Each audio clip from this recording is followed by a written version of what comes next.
How's it going, guys? Yeah, greased that loader all up this morning. Serviced and greased up the old Kuhn 2044 ProPush.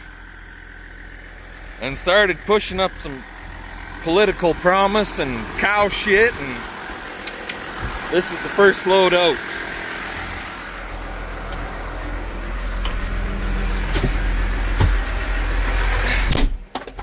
And getting in and out of this corral, at least parked where I am right now, is a pain in the ass because you got to wiggle in between these posts, but I'm sure we can handle her. Anyway, once I get out on the road, I'll bring you guys back and we'll talk more at that time. Alrighty. Not going too terribly fast, about 15 miles an hour.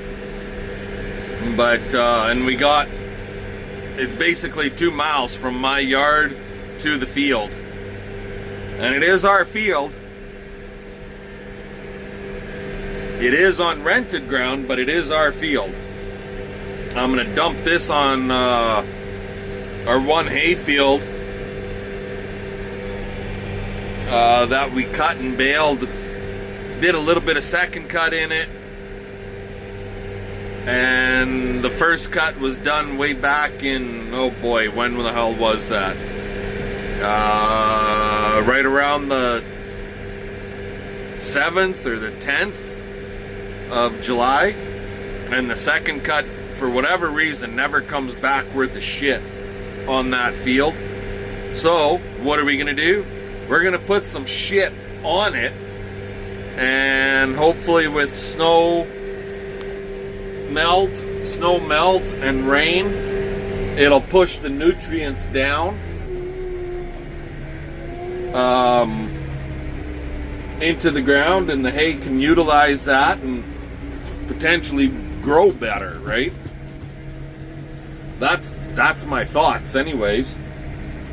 I know lots of guys spread their manure on their hay fields and they say it sure seems to help them, so let's give her a try and see what happens.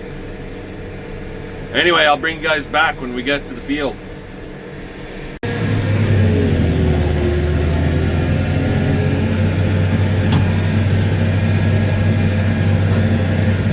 Spreading them political promises.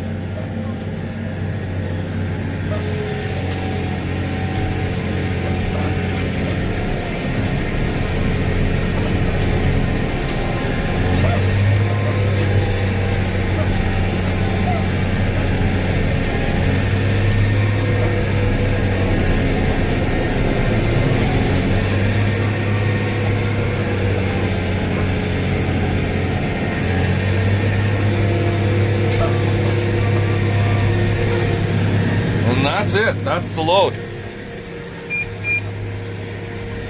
It started right there at the approach and just kind of came around the corner.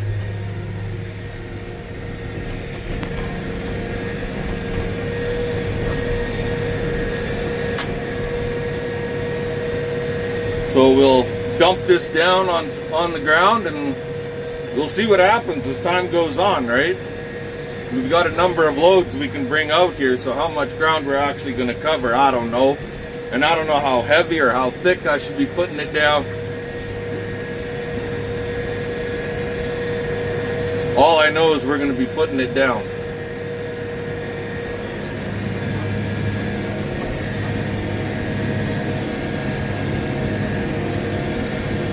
And it's back. So now we could head home.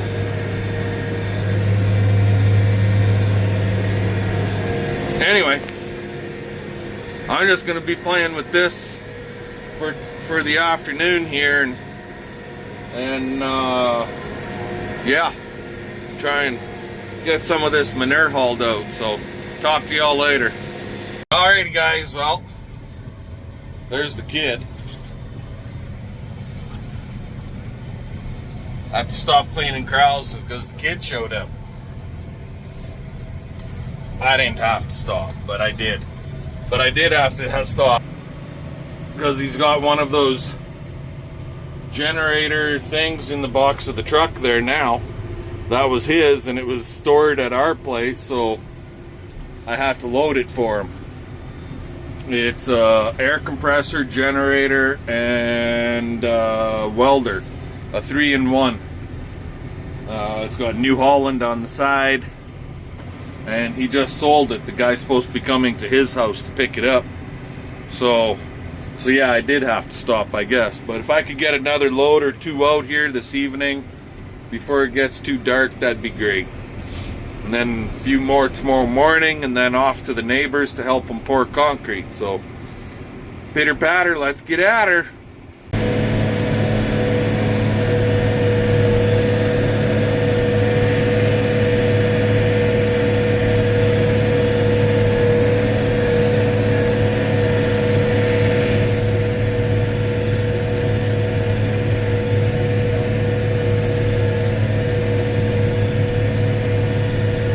She can fling it.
Talk to y'all later.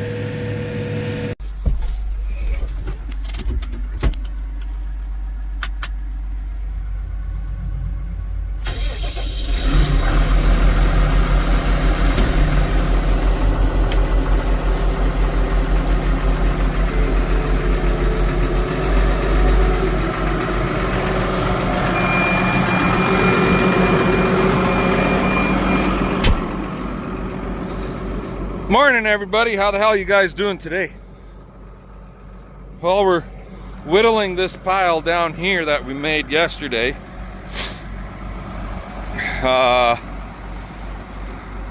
There's probably 2, maybe 3 loads in there yet. Then we got that feed area right there. We got to get that cleaned up. There's actually a cement pad in the middle of that manure area. And then we're gonna hit this one. And so that's the idea. And yeah, my corrals have big bastard rocks all through them, so you got to be careful.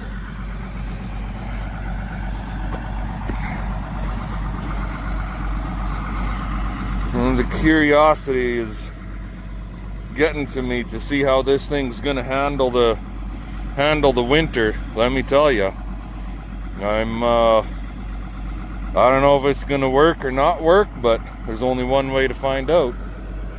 And so yeah, over here we'll have, I'm gonna guess, at least 3 loads in this area. Keep in mind, without the grapple, it's like 8 big bucket loads to fill that thing. Where your standard manure spreader, similar to what Piper Doug has, or South Sask Farmers, with those big buckets, it would be like 3, maybe 4, and they would be full. So for every load that I haul out, it's like 2 of theirs, more or less. and I think I took 10 loads out of here yesterday. I'm not keeping track. When the manure is out of the corral, then you're done. Putting it on the hay field, you guys tell me if that's a smart thing to do or if I should be bypassing. But try and get a couple more loads out here this morning before I run over to the neighbors to give him a hand with that concrete pour. Anyway, I'll let you go. We're gonna get to loading. We'll talk to y'all later.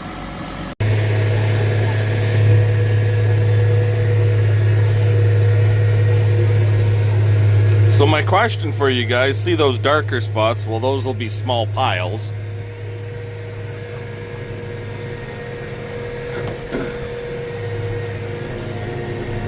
There we go.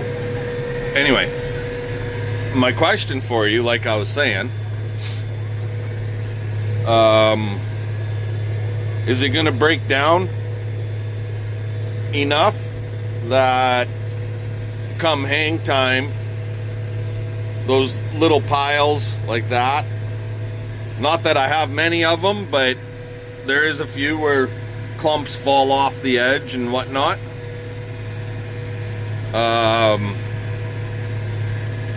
Will they break down enough over the winter, or am I going to be coming out here? Oh, that's not good.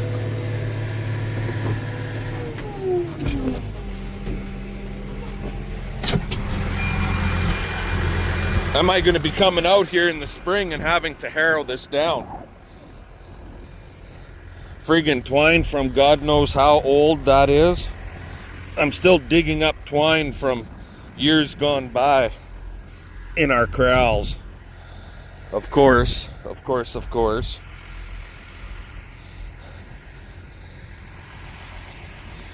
So yeah, or should I be harrowing it? Should I harrow it in the spring? Or should I be hit this stuff with a harrow now, right away? Something else we're got to be careful on is these buggers. Ah!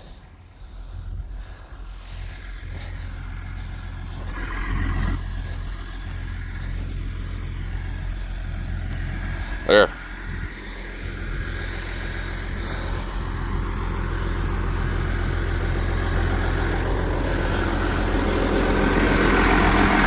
Don't need to put this stuff through the hay bind.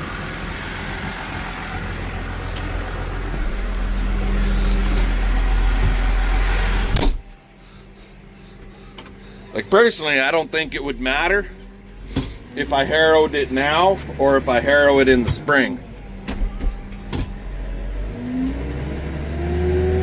But you guys tell me, like, I'm sure there's a bunch of you guys out there that spread your manure onto your hay fields. You tell me what you think. Like, what's your experience? Does it matter if we put it out there? Will those little clumps, because this machine does break it up pretty fucking good, but will those clumps break down over the winter and not be an issue? Or am I gonna have to harrow it? If I harrow it in the spring, that'll help rip open the molehills and spread them around so it's not so rough when we go to cut and bale. I know that. I could harrow it now, that'll rip open the molehills, but come springtime, you might want to be having to do it a second time, right? So one pass in the spring, break up those little manure clumps and break up the molehills. I don't know. You guys tell me what you think is the best idea. Talk to y'all later. Alrighty guys, something I want to point out here also, because I'm sure I'm gonna get asked. Well, BP, how come you're quitting so early in the day? Why don't you haul manure in the dark time too? And I know there's guys out there like, shit, Piper Doug is freaking going till like freaking 10, 11, 12 o'clock at night. Well, I don't know about Piper Doug, but I don't think he's driving 2 miles down a major grid. This is not a major grid right here, but to get to this road, it is. And I don't got lights on the back end of this friggin' shit spreader. I do have lights on the tractor, but I don't want to take the chance and have some dumbass drive into the back end of the machine. You know, like, Christ, even when you got lights, people drive into the back end of machines. So, I tend to shut it down a little bit sooner. Especially with the shit spreader, because you drive into the back end of that thing, it could do a hell of a lot of damage to a vehicle, and potentially even the friggin' machine itself. And even if I did have working lights on the back end of my shit spreader, right now they'd be covered in friggin' shit. You wouldn't see them. So yeah, that is why I'm not going like till 8, 9, 10 o'clock at night. Anywho, continue on. This will be the last load for today, or this morning, as I gotta shut her down to take off to the neighbor's place. Just about done. That's her.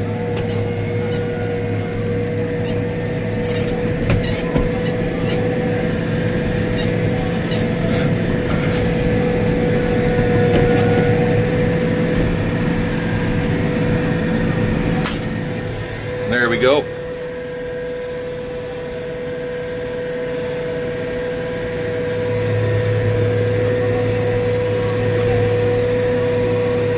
I know you can't, when we get back over there to where we were spreading,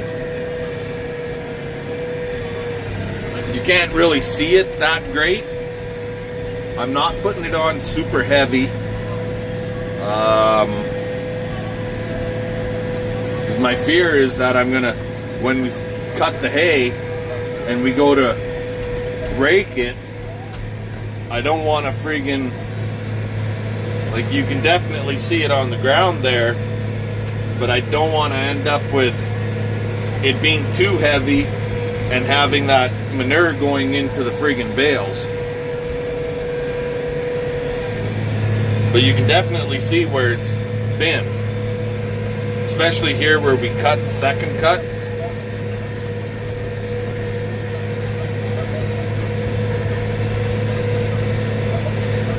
Anywho, I'm going to let you guys go for today, and we'll see what happens tomorrow. Have a good one.